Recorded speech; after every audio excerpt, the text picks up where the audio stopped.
TikTok message not sent problem. Hey everybody, welcome back to our channel. In this video we're going to solve how we can solve if TikTok's message cannot actually be solved, so make sure to watch the video till the end. Now if you have been trying to message someone on TikTok but you're not being able to do so due to some particular reasons, first of all you also need to make sure that you are friends with that person, because if you are not friends with that person you will not be able to go ahead and then message those people.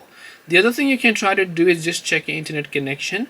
Long press the TikTok app icon, then just tap the I button that you can find here. And once you tap the I button that you can find there, you can simply scroll down. Then from here you can just go to storage and then clear the cache files and make sure to clear the data.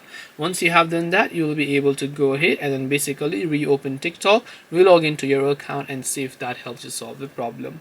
Hope this video was helpful. If you have any questions, feel free to also leave them down below. Thank you very much for watching till the end of this tutorial and see you soon in the next video.